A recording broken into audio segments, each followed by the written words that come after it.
everyone and welcome to our channel. Namaskar, Sat Sri Akal, Vanakkam and very good morning to one and all. And once again, welcome back to A Square Classes. Today we are up to very next session of your new chapter, that is biodiversity and conservation. And हम लोग जो दूसरा chapter देखने वाले हैं बेटा जी, that is तो second session देखने वाले हैं. पिछले क्लास में आपको क्या पढ़ाया था? Levels of biodiversity तक खत्म किया था. और मैं आपको बता दूं levels of biodiversity. What do levels of biodiversity include? हो गई genetic diversity, species diversity, ecological diversity. याद आ रहा है कुछ? या सब नील बेटा से नाटा पिछले क्लास का रिवाइज करो बेटा. और फिर मैंने आपको जेनेटिक डाइवर्सिटी काफी अच्छे से, काफी इत्मीनान से पढ़ाया था. स्पीसीज डाइवर्सिटी हम लोग आज देखने वाले हैं. इकोलॉजिकल डाइवर्सिटी में बेटा जी मैंने आपको फिर से तो कुछ कॉन्सेप्ट बताई थी. Alpha diversity, beta diversity, alpha diversity, beta diversity and gamma diversity. Clear? So here it goes in hand. How? Alpha diversity, beta diversity and gamma diversity, that comes under ecological diversity. So आज हम लोग ये तीनों concept पढ़ेंगे, plus we will see few geographical, few diversical conditions of India, and India has 10 biogeographical conditions with a beautiful, with a variety कि कौन से जगह पे क्या छोटे छोटे इंडिया के geographical divisions क्या हैं, and how are they classified, what kind of animals, what kind of flora, what kind of fauna are found over there. समझ में आया बेटा? चलो, so let's heading डालो. दूसरा heading डालिए बेटा जी, species diversity. क्या डालोगे बेटा? Species diversity. So now let's see what is species diversity. Species diversity says that in a particular area, how many variety, how many different number of species exist, that kind of variety, that kind of number we refer to as species diversity. Just have a look, variety in the number and richness. कितने number है, कितने richness है. जैसे कि मैं आपको बता दूं, आपके आसपास का इलाका, सपोज आप लोग पुणे में रहते हो, पुणे में कितने नंबर ऑफ, एक पर्टिकुलर एरिया में साधु वासवानी का एरिया ले लो, वहां पर कितने डॉग्स हैं, कितने ह्यूमन बींग्स हैं, कितने कैट्स हैं, कितने बर्ड्स हैं, कितने एक्सेट्रा, कितने फ्रॉग्स हैं, कितने सेल्स हैं, कितने अर्थवर्म्स हैं. Variety of species in a area, variety plus number in a species, such type of variation is called as what? Species diversity. क्या बोलते हैं बेटा जी उसको? एंड एक पर्टिकुलर रीजन, तो हमने एग्जांपल में कौन सा रीजन लिया था बेटा? पुणे लिया था. उस पुणे में कितने डिफरेंट टाइप्स ऑफ ऑर्गेनिज्म, कितने different species of organism exist करते हैं, उसी को हम लोग क्या कहते हैं? Species diversity. Number of species per unit area is called as species richness. अब समझना बेटा, ये एक ब्यूटीफुल सा कॉन्सेप्ट है जो मैं आपको यहां समझा रही हूं. सपोज ये एक एरिया है, यहां पे कुछ स्पीसीज ऑफ फ्रॉग्स थे प्रेजेंट इस एरिया में, ठीक है. यहां पे कुछ स्पीसीज ऑफ ह्यूमंस हैं, रेप्टाइल्स हैं, बर्ड्स हैं, एव्स हैं, एक्सेट्रा. ठीक है, clear? Number of species in variety, different number of species per unit area.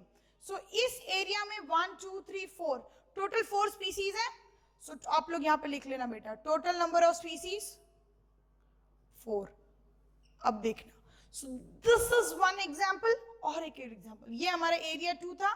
अब देखना, समझना बेटा, यहां पे मैं प्लांट्स के बारे में, मैं उसी एरिया में एक फॉरेस्ट की बात करती हूँ जहां पे सिर्फ ट्रीज हो, ठीक है. और फिर वापस अगर हम लोग आएंगे तो हम लोग यहाँ पे ग्रासेस देखते हैं. Again there is a tree, again there are few birds. तो यहां पे हमें कौन कौन से स्पीसीज मिले? फर्स्ट बर्ड्स थे बेटा, फिर उसके बाद पहले ट्रीज थे, फिर उसके बाद बर्ड्स थे, फिर उसके बाद ग्रासेस थे, फिर उसके बाद अगेन ट्रीज थे. Can you see? The area 1 contained 4 number number of species. Total 4 different types of species are present. Accepted? आप लोग कहोगे yes ma'am. मैं इस एरिया को स्पीसीज रिच एरिया कहती हूँ क्योंकि in a particular area variety number of species are present. So this type of example is what? Species richness. समझ में आई है? फिर मैंने दूसरा एरिया लिया जहां पे ट्रीज प्रेजेंट थे, बर्ड्स थे, फिर से ग्रासेस थे. Trees, these are our beautiful birds flying above the tree, under the tree. उसके बाद ग्रासेस का जोन आया, अगेन ट्री. तो but totally there are total number of species. Total number of species कितने बेटा? 3. क्योंकि trees is also again the same species ना. जो स्पीसीज 1 ट्री लिया था वही स्पीसीज है ये, है ना बेटा? तो समझना, ये एक स्पीसीज ट्रीज थी, दूसरी बर्ड्स थी, तीसरी ग्रासेस थी, फिर से ट्रीज थी. So total number of species 3. But can you see there is even nature of species arranged. So this type of arrangement is called as species evenness. Can you see that beta ji? If not, I will show you the movie again.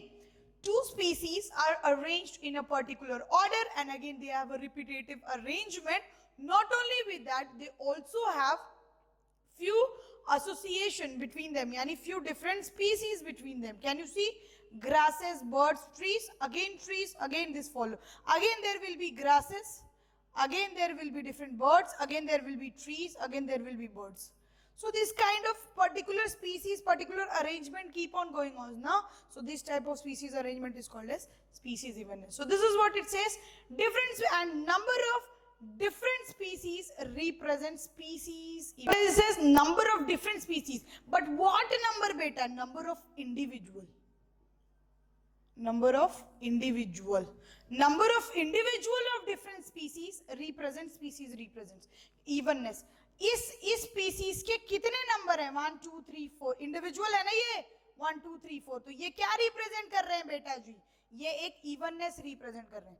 Same चीज अगर मैं यहाँ, ये तो species wise rich है ही, लेकिन अगर 2 frog के स्पीसीज हैं, मैंने ये एक फ्रॉग है, ये एक फ्रॉग है, तो इन दोनों के बीच का क्या है? इवननेस है ना, है ना बेटा जी? है कि नहीं है? So this is called as what? Species richness, species evenness. क्यों? क्योंकि एक ही स्पीसीज के कितने इंडिविजुअल एग्जिस्ट करते हैं, इक्वली कितने प्रेजेंट होंगे. मैंने आपको स्पीसीज इवननेस का एग्जांपल दिखाया, बट आप लोग मुझसे पूछोगे मैम क्या वो पॉसिबल है स्पीसीज रिचनेस में? मैं कहूंगी हाँ बेटा जी, क्यों नहीं.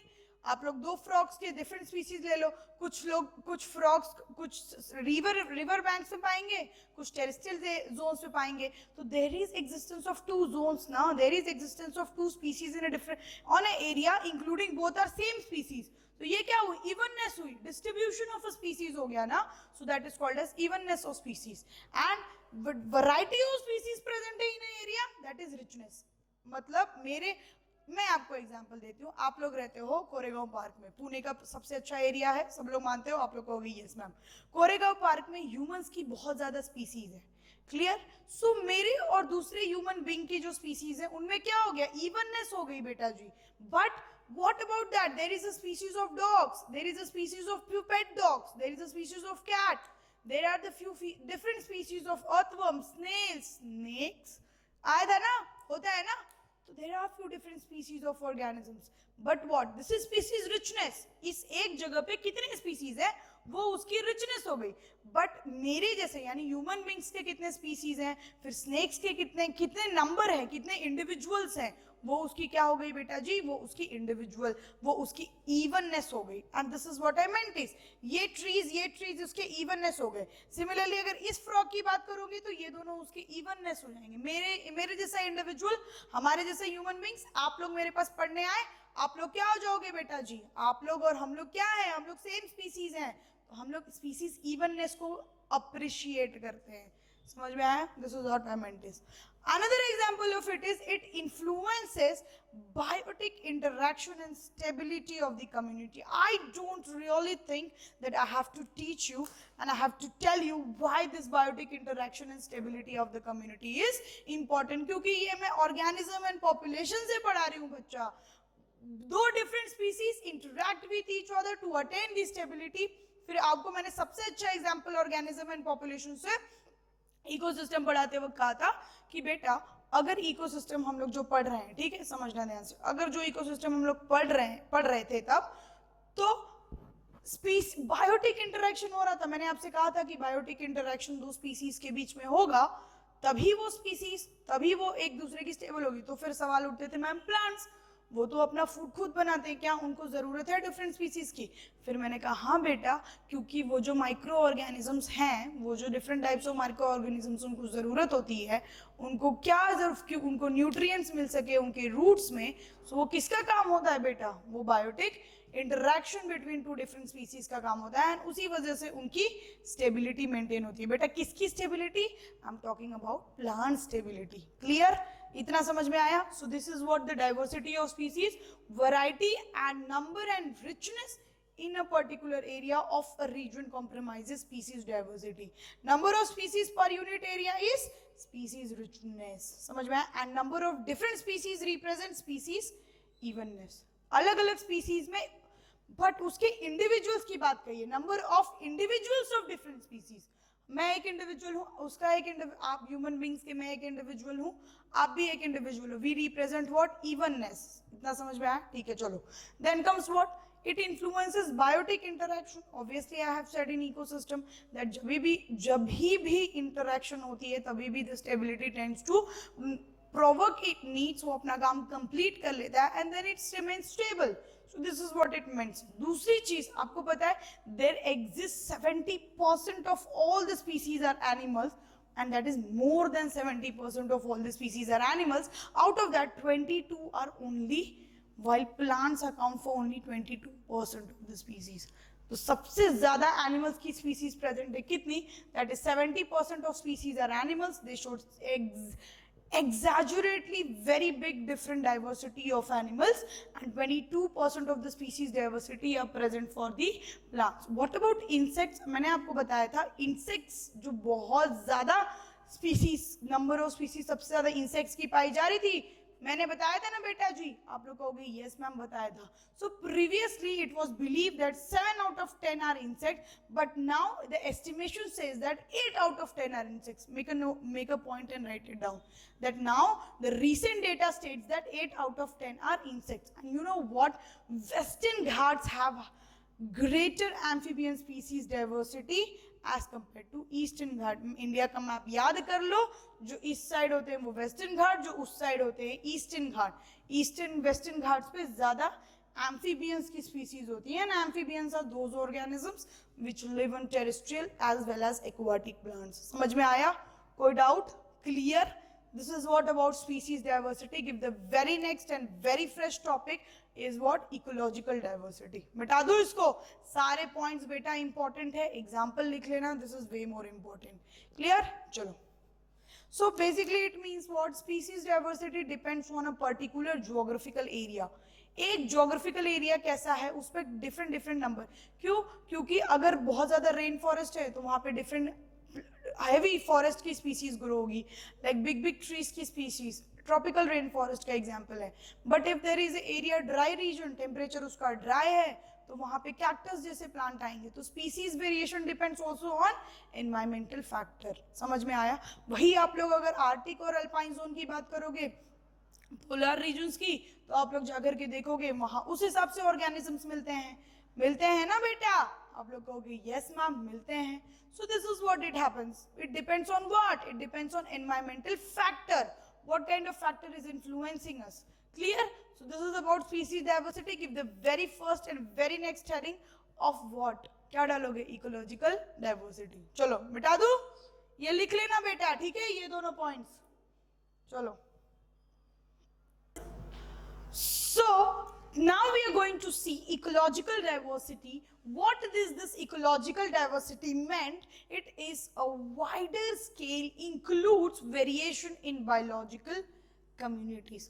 अब तक हम लोग जेनेटिकली वेरिएशन देख रहे थे, अब तक हम लोग एक स्पीसीज के बीच में वेरिएशन देख रहे थे. Now we will talk about the biological communities या फिर इकोसिस्टम. समझ में आया? When we will talk on the larger aspect, variation or variety, such type को ही हम लोग क्या कहते हैं बेटा? We called it as ecological diversity. This is what ecological diversity is.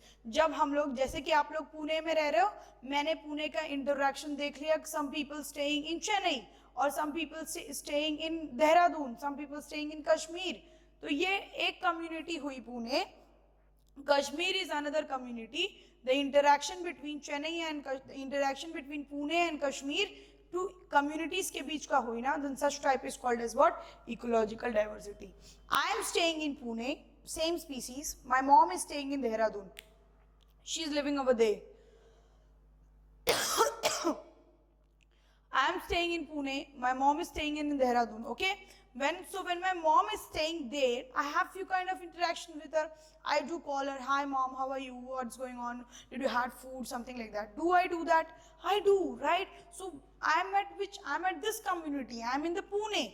Instead, in spite of that, she's being in the Dehradun locality. But still, I keep calling her now. Do I? So what? This is a kind of interaction. There exist कोई any kind of interaction हो रहा है ना बच्चा, इन दोनों के बीच का interaction. सो जब इन दोनों के बीच का सच इंटरेक्शंस वी रिफर्ड एज, उसी को हम लोग क्या कहते हैं बेटा?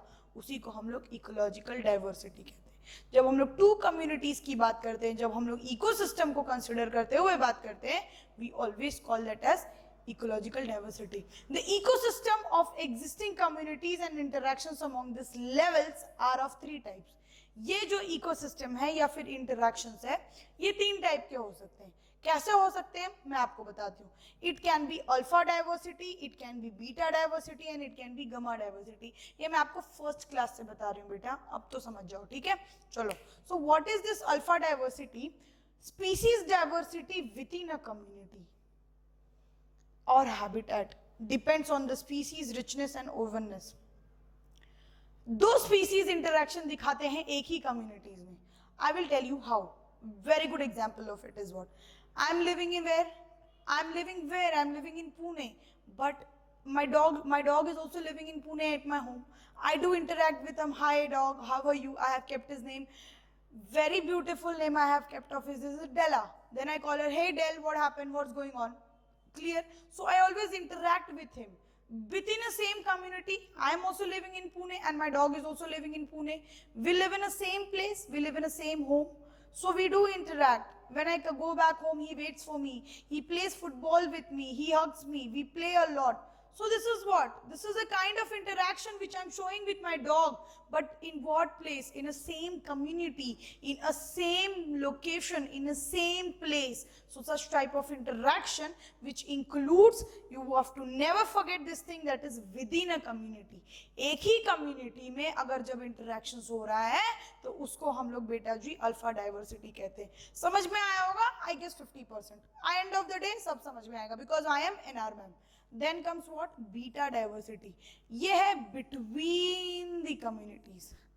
अब ये क्या हो गया? Species जब दो different communities, I play with my dog, okay, every day when I go home. But in spite of being me, I interact with the Del's opposite brother Rel. He is present with whom? He is present with my mom. He is present in Dehradun. तो वो अगर देहरादून में है और मैं यहाँ पुणे में हूँ, मैं अपने डॉग से इंटरैक्ट कर रही हूँ, in spite of being that I do have a call with my mom for a video call, I too ask where is Rel, call Rel. So what? I'm showing this two communities interaction have been seen ना, दो different जगह पे जा करके हुई ना बेटा जी। मैं यहाँ हूँ, मैं अपने डॉग के साथ खेल रही थी, that is alpha diversity.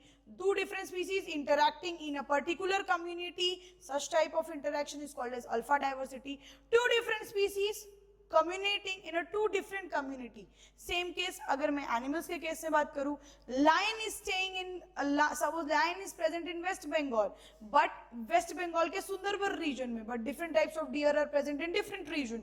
So lion have to approach the deer to survive, right? So what lion will do? Lion will run, lion will chase. तो ये chasing क्या हो गई? Two different locality की हुई ना बेटा, दो different location में आने के बाद वो लोग chase कर रहे हैं ना. So this is called as what? So this is only called as beta diversity. When two different communities, deer की community अलग थी रहने की, lion की community अलग थी, but फिर भी इनके बीच का interactions दिख रहा था. They were showing the interactions and they were doing on it. So this was the reason of what? This was the reason of beta diversity. Diversity between communities due to replacement of species with change in the habitat. बेटा change in the habitat. Del मेरा dog था, उसका brother कौन था? Rel. My mom took Rel to Dehradun. Did she? She took. They got replaced from their actual community and they got separated in the community. But still there is kind of interaction. I do contact, I show interactions with Rel because I like dogs, I like Del, I like Rel. समझ में आया? So this is what I mean it. So this is what beta diversity. दो species का different location पे interaction होना, different between the communities. यहाँ पे आपको दिखेगा within the communities, यहाँ पे आपको दिखेगा between the communities. Clear? समझ में आया?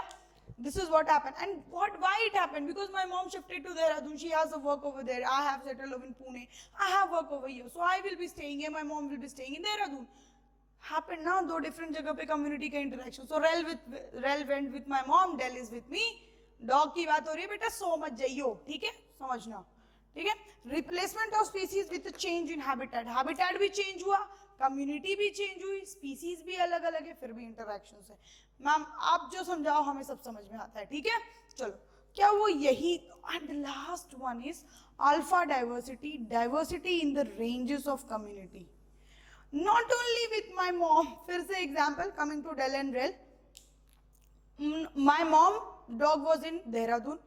I am living with my dog in Pune, but my uncle also have a dog. He's present in Varanasi.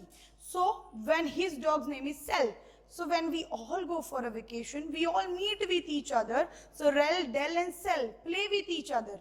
Rel, Del and Sel play with each other, interact with each other. Same species. In spite of being that, my dog Del is also attracted to my uncle. He also likes him. He also interacts with him. So what is this condition? एक species on spite of different communities के लोगों से जुड़ा हुआ है. Dog, my pet dog, within मेरे से जुड़ा हुआ है. Between me and my mom से जुड़ा हुआ है. But in spite not only with my mom, he is also attached to my uncle who stays in Varanasi. So what? 3 types of interaction, 3 types of variation. Can you see? 3 लोगों के साथ एक साथ दिखा रहा है ना. My dog Del interacts with me also. He likes me also. He likes to stay with my mom also. He likes to stay with my uncle also. Uncle stays in Varanasi. So this kind of interaction with different communities, different location is called as what? Gamma diversity. ये story बेटा मत भूलना. Del, रेल और सेल की कभी भी हमेशा याद आ जाएगा. आपको कभी भी दिक्कत नहीं होगी अल्फा, बीटा और गेमा में. अगर आपको वैसे भी याद रखना है तो जो विद इन कम्युनिटी होता है वो अल्फा होता है, जो बिटवीन दो कम्युनिटी के बीच का हो वो बीटा होता है, and all ranges of community के बीच of ecosystem of over a total landscape of geographical area. कहीं भी हो. Then my relatives are also present in Jammu and Kashmir. They will also come. Delhi is also attracted to them. कहीं भी he is free to get attracted ना. उसकी मर्जी, उसको जिससे attachment दिखे, he will show his affection, right? So this is what gamma diversity is. Species होने के बावजूद वो दूसरे किसी से interaction दिखाता है. This is story, beautiful story. हर साल बच्चे यही story से याद करते हैं. मैंने आपको भी सुनाई, ठीक है? You are my present batch, right? So, ठीक है, चलो. So बहुत हो गई ये डेल, सेल और रेल की कहानी. अगर आपको यहाँ पे लिखना है शॉर्ट में करके याद कर लेना, ठीक है? Dale, sail and rail. Dale, rail and sail था ना. What was the story? Del was my dog, Rel was my mom's dog, and Sel was my uncle's dog. These 3, Del interacts with my mom's dog also, who is present in Dehradun. Del also interacts with my uncle's dog who is present in Varanasi. In spite of not only with his same species, he loves to my mom, he also loves my uncle. So what? He has interaction with different species, na? So what it is? Gamma diversity. That interaction we are talking about, not Del. What interaction, what affection he is showing towards everyone. इसका मतलब तो ये मेरे किसी भी relatives को Del को attachment होगा ना. So what? That kind of interaction, he will like, he will affect, he is interacting, he is saying hi, he is saying hello, he is giving ball, he prays, he sells. What it is? Interaction, he interacts ना. So what it is called is gamma diversity. Image से भी बच्चों को बहुत समझ में आता है, ये देखना.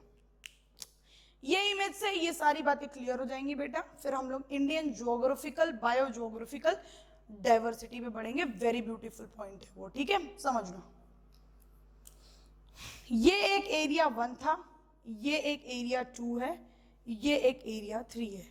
मैंने 3 एरिया लिया, आप लोग अगर लिखना चाहो तो इसको पुणे लिख सकते हो फॉर डेल रेल और सेल की स्टोरी के लिए, इसको देहरादून लिख लो, you can keep this as Varanasi मेरे एग्जाम्पल के लिए, ठीक है। वैसे आप लोग एरिया 1, एरिया 2, एरिया 3 लिख सकते हो। The story which I told you for del rail and sail, same story repeats. Dale का इंटरेक्शन डिफरेंट डिफरेंट स्पीसीज से अपने एरिया में भी है, मुझसे है, मेरे दोस्तों से है, मेरे पास में एक कैट है उसकी भी दोस्त हो गया है डेल, डिफरेंट डिफरेंट स्पीसीज से है ना। बट कौन से विद इन एन एरिया, इसके ये डेल था, अगर ये एरिया 1 है, इसमें डेल प्रेजेंट है, वो सबसे इंटरेक्शन दिखाएगा, with in a community interaction दिखाएगा, एक कम्युनिटी के अंदर इंटरेक्शन दिखाएगा ना बच्चा, उसी को हम लोग अल्फा डाइवर्सिटी कहते हैं। यहां होने के बाद देहरादून वाली बात, देहरादून ममा के रिलेटिव्स देहरादून में भी, वो उनसे भी इंटरेक्शन दिखाएगा, क्या हो जाएगा ये beta, interaction between two communities. ये एक एरिया है, ये एक एरिया 2 है, एरिया 1 एरिया 2, ये दोनों के स्पीसीज एक दूसरे से इंटरेक्ट करते हैं, उसको हम लोग बीटा डाइवर्सिटी कहते हैं। Interactions based on different location, different spaces between the community, and the between word is very very important. And area 3, this interact with A2 or area 2 also, area 1 also. इसके species shows interaction within में भी दिखाते हैं, इससे भी दिखाते हैं, इससे भी दिखाते हैं, then this type of interaction becomes gamma diversity. मैंने आपको डेल का एग्जांपल बताया था, डेल मेरे मम्मी के डॉग से भी, रेल से भी अट्रैक्टेड था, उससे भी इंटरेक्शन दिखाता था। सेल मेरे अंकल के dog who stays in Varanasi was attracted to them. So such type of species beta, alpha, beta, gamma.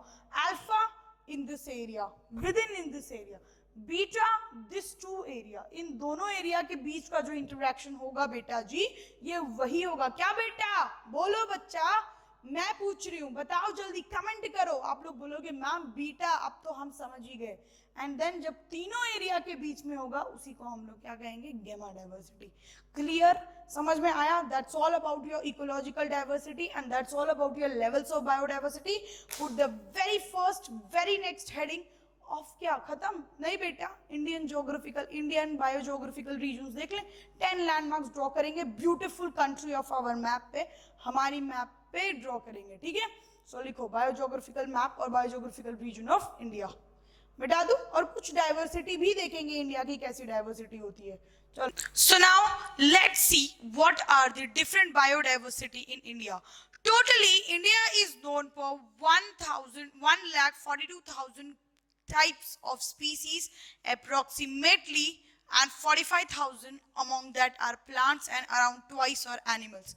Totally India के पास 1.5 लाख यानी 1,42,000 के अप्रोक्सीमेटली स्पीसीज प्रेजेंट होते हैं, जिसमें से 45,000 कुछ प्लांट्स होते हैं और उसके ट्वाइसली कुछ एनिमल्स होते हैं। कभी भी आपको मैंने पिछले स्लाइड्स में भी पढ़ाया था बच्चा कि एनिमल की species with compare to plants हमेशा ज्यादा होती है, and this is what it says that 45,000 of species of plants are present and then we get out of twice India, and which constitute, ये जो कॉन्स्टिट्यूशन है ना, and ये twice of animals में जो है, ये कॉन्स्टिट्यूशन कितना रेशो लाता है, it brings about 2.5% of the world's land area. India के पास जो टोटल लैंड एरिया है उसका 2.4% है, ठीक है, but its shares of global species diversity in an impressive is 8.1। समझ में आया बच्चा? 2.4 स्पीसीज उसके लैंड, उसके ज्योग्राफिकल एरिया। मुझे पता है आपकी थोड़ी ज्योग्राफी स्लो है, ये मेरा अर्थ है, ये टोटल 100% का स्पेस है, out of 100% India come somewhere here, चीज आप लोग होगी यस मैम, ये हमारा इंडिया है। तो इंडिया का जो लोकेशन है वो constitute of 2.5% land area, total इसका जो लैंड एरिया है वो 2.4% है, उसमें से भी इसके पास 8.4% ऑफ स्पीसीज प्रेजेंट है, 8.1 बेटा जी, 8.1% ऑफ स्पीसीज का इंप्रेसिव अमाउंट प्रेजेंट है, याद रखना ये पॉइंट इंपॉर्टेंट है। इसीलिए India ranks about 17 top 17 mega diversity, मतलब जो डिफरेंट डाइवर्सिटी, जो ऐसे देश जहां स्पीसीज की रिचनेस बहुत ज्यादा है, out of top 17 India ranks 1 among them, out of one of the 17 mega diversity countries in the world. And कौन है वो? India ranks about one of the 17 mega diversity. Top 17 में से इंडिया का भी एक स्थान है. समझ में आया? इतनी स्पीसीज डाइवर्सिटी प्रेजेंट होती है यहाँ पर. एंड वो कितनी कॉन्स्टिट्यूट करती है आउट ऑफ टोटल लैंड? 8.1. और टोटल लैंड का कॉन्स्टिट्यूएंट कितना है out of whole world? Out of it includes 2.4%. क्या कहानी यहीं तक खत्म हुई क्या? बिल्कुल नहीं. एंडेमिक स्पीसीज जो होती है ना, मैंने आपको एंडेमिक स्पीसीज बताई थी. This species which are found in particular area, उसी को हम लोग एंडेमिक स्पीसीज कहते हैं. एंड सबसे अच्छा एग्जांपल मैंने आपको Metasequoia plant which is found in China का दिया था. ठीक है, आपको मुझसे तब वो सवाल पूछना चाहिए था बहुत सारे बच्चों को, मैम अपने इंडिया में कोई एंडेमिक स्पीसीज है क्या? मैं कहूंगी हाँ ना बेटा है ना. पूछा नहीं, बोला नहीं, टाइम आने पे बोला. जब मैं खुद से बताऊंगी तो जब टाइम आएगा तभी बताऊंगी. आप पूछोगे तो पहले बता दूंगी. तो समझ लो. So endemic species are confined to a particular region. Example, Western Ghats are rich in endemic amphibian species.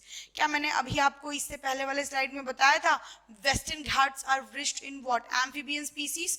क्या आपको ये चीज दिख रही है? सिमिलरली ये एम्फीबियन स्पीसीज सिर्फ इसी जगह पाए जाते हैं. समझ में आया? इसलिए इसको हम लोग एंडेमिक स्पीसीज कहते हैं. And you know what? 167 cultivated crops originated in India and it is homeland for 320 wild relatives of cropland, जिसमें से बनाना है, मेज है, मैंगो है, राइस है, शुगर केन है, मिलेट्स है. ये वैसे प्लांट्स हैं जो इंडिया में वाइल्ड रिलेटिव्स इसके पाए जाते हैं. ठीक है, and total 167 varieties types of plants have been cultivated and originated in India. इतने टाइप ऑफ प्लांट्स को इंडिया में कल्टीवेट करते हैं और उसके जो आसपास सिस्टर रिलेटिव्स है वो 320 है. And those plants includes banana, mango, rice, sugar cane and millets. इन सारी चीजों के लिए वो बहुत फेमस है. दूसरी चीज, India is a homeland for various species. ये नॉट ओनली दिस, दूसरे स्पीसीज यहीं से उत्पन्न, यहीं पैदा हुए हैं, यहीं रहते हैं, यहीं पे उनका ज्योग्राफिकल कंडीशंस में उनका एडाप्टेशंस है, सब कुछ है. So that is why India is also called as homeland for various species. बेटा ये वो पॉइंट्स है जो आप लोग 4 स्टेटमेंट में दिखेगा और उनमें से एक टिक मार्क करना रहेगा. And then you will remember me that I was right and that's why I have given you return this notes. I have made you to write this notes. Clear? Very beautiful, very concise notes on cream of your NCERT, cream of the chapter पढ़ रहे हैं हम अभी. ठीक है, चलो. So you can see that 320 wild relatives of crop plants includes banana, mango, rice and sugarcane, millets, and it is also a homeland for various species. You know, few species originated in India and the name of those species are zebu, water buffalo, chicken. These are the various species which actually originated in India. And you know, India is a secondary home for the species such as cattle, sheep, goat, cattle, horses, sheep, goat. Cattle हो गया, horses हो गया, sheep हो गई, गोट हो गई. Plants में बात करूं तो टोबैको, मेज, पोटैटो. ये सारे एग्जांपल्स किसके हैं बेटा? टोबैको, मेज, पोटैटो और एग्जांपल्स इन प्लांट्स.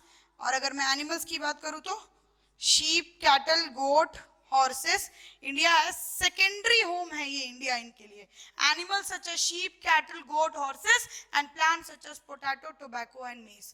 इंडिया इनके लिए क्या है बेटा? Secondary home. यहाँ पे भी इनके हाईएस्ट नंबर ऑफ प्रोडक्शन दिखी जाती है, उसी होम को हम लोग सेकेंडरी होम कहते हैं. Clear? Let's see. India consist, make a point, make a note and right that India consist of 10 biogeographical areas and out of this the very first areas include Trans-Himalayans, Himalayans, desert, arid regions, northern east, and let's see what are those 10 beautiful biogeographical region of India. So draw a beautiful map of India. Draw कर ले. आप लोग कहोगे yes ma'am. ये तो हो गई बेटा उसकी कल्टीवेटेड क्रॉप्स की बातें. एंडेमिक स्पीसीज 2.4% उसका लैंड ऑक्यूपाइड होता है, उसमें से 8.1% उसकी स्पीसीज प्रेजेंट होती है वैरायटी में. टॉप 17 मेगा डाइवर्सिटी में इंडिया रैंक करता है बच्चा. समझ में आया? क्लियर? चलो मिटा दो. आप लोग कहोगे यस मैम, मिटा दीजिए. चले, सो हेडिंग डालिए biogeographical region of India. We will have this session for today, a very warm session, and then we will move on forward. Let's see the beautiful map of our India including biogeographical region of India. Totally there are 10 biogeographical region of India, and the very first region of this green, आपको ये जो green वाली marking दिख रही है ना बेटा, 1-1 numbering वाली, इसको हम लोग बोलते हैं ट्रांस हिमालय. क्या बोलते हैं बेटा? ट्रांस हिमालय. जो few regions of Leh and Ladakh consisting of Jammu and Kashmir and few regions of Assam top head northeastern state includes what? Himalayan region. समझ में आया इतना? Clear? Trans Himalayan region beta. Not only that, there is also initiative of Himalayan region just below it, again including few regions of Himachal Pradesh, including a few regions of Sikkim and other states, forming what? Himalayan region. समझ में आया? ये जो reason है ना, ये second number वाला, ये जो गोल गोल गोल गोल किया हुआ, ये आप देख सकते हो बेटा, यहाँ पर मैंने आपको मैप दिखाया है. ठीक है. And desert region includes, this is our desert region, few area of Rajasthan, few area of Gujarat, including here, forming what? Desert region. समझ में आया बेटा? Then comes what? Semi-arid zone. Not so hot, not so cold, but फिर भी hot zone होता है, गर्मी होती है वहां पर. जस्ट राजस्थान से मूव होते हुए जब हम लोग इस स्टेट्स में आएंगे, डिफरेंट स्टेट्स में आएंगे, तब हम लोग को जो ये जोन दिखता है बेटा, उसको हम लोग सेमी अरीड जोन बोलते हैं ना, जहां ज्यादा गर्मी होती है. आप यहाँ से उत्तराखंड ले सकते हो और यहाँ से कंटिन्यूएशन ऑफ राजस्थान ले सकते हो. समझ में आया? Semi arid region. ठीक है. Then comes Western Ghats. Can you see this area? क्या मैंने आपको जब पहले मैप पढ़ाया था तो मैंने बताया था this area is what? This is what? Western Ghat. 5th number वाला बेटा, ये वेस्टर्न घाट्स होते हैं. Few states of Maharashtra, Goa, including few regions of Kerala and different Tamil Nadu also. ये जो स्टेट्स जाती है ना, अगर यहाँ का करी करे तो तमिलनाडु ईस्टर्न स्टेट्स में, ईस्टर्न कोस्ट में भी आता है, but we are going from this state ना, ये रीजन ना, सो this is what? Western Ghat. Western घाट आप लोग देख सकते हो. नंबर 5, आप if you want you can write the numbering also over here. See, 1 2 3 4 5 6 9 and 10. So number 1 goes with Trans Himalayan. Can you see the Trans Himalayan? Number 2 goes with Himalaya. मैंने आपको बता दिया है, these are the regions of Himalaya. 2. Number 3 goes with desert. This is the particular region of desert. Semi-arid, यहाँ पे जो जितने states आते हैं ना इस zone में, वो semi-arid regions होते हैं. Then comes Western Ghat. I have told you few locations of Maharashtra, Goa, other few states also includes in Western Ghats. Then come Deccan Peninsula, Hyderabad, Karnataka, these Odisha, Jharkhand, few states of MP. ये जो 6th number का आप लोग देख रहे हो ना, this is what? Deccan peninsula. ये एक प्लेट्यूअल, डेक्कन प्लेट्यू या फिर डेक्कन पेनिनसुला, इस सारे रीजन को few states, even it includes few part of Maharashtra also. Maharashtra, Madhya Pradesh, Jharkhand, Orissa, Kerala, Karnataka, few regions of Tamil Nadu also. These are what in a Deccan Plateau या फिर Deccan Peninsula. 6th region. 7th region is what? Gangetic Plains. ये जो from here, from Bihar, UP, Bihar, followed by us reaching few states of Assam and also West Bengal. ठीक है बेटा? This is the region of what? This is the region of Gangetic Plains. And same आपके NCERT कहती है, question comes, what kind of soil are again found in Gangetic Plain? पहले soil पढ़ाया था, मैंने आपको बताया कि वहां पे कौन से स्टेट में क्या होता है, फिर मैंने आपको गंगेटिक प्लेन्स बताया. This is what? Gangetic plains which include states of UP, Bihar and continuing with Sundarbans region of West Bengal. Clear? So this is what Gangetic plains is. Then comes 8th is what? Coastal zone. 8th वाला जो ये है ना marking, आपको कुछ इस तरह से दिख रहा है, this is our coastal. Can you see here? Indian coast यहाँ पे भी होगा.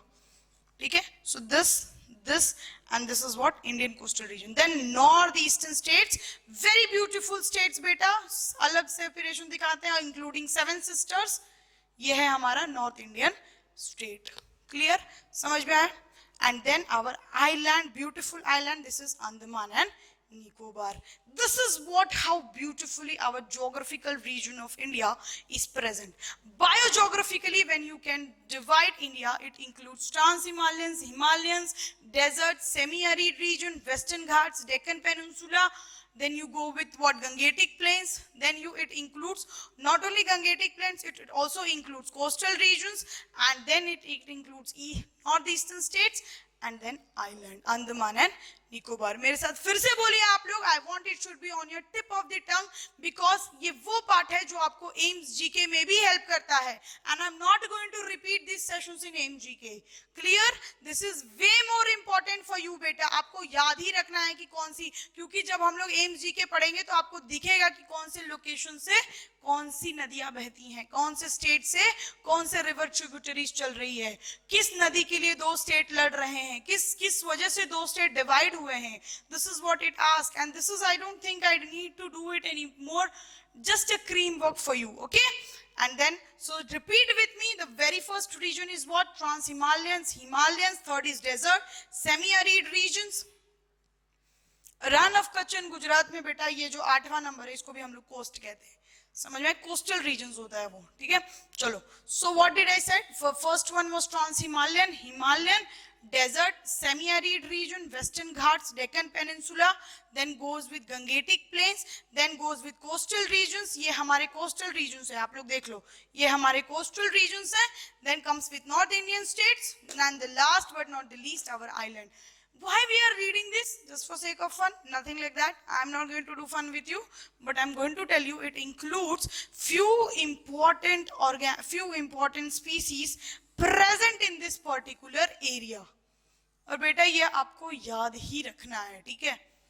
क्वेश्चंस में दिखा तो फिर then don't blame on me that ma'am ये नहीं पढ़ा वो नहीं पढ़ा, ठीक है.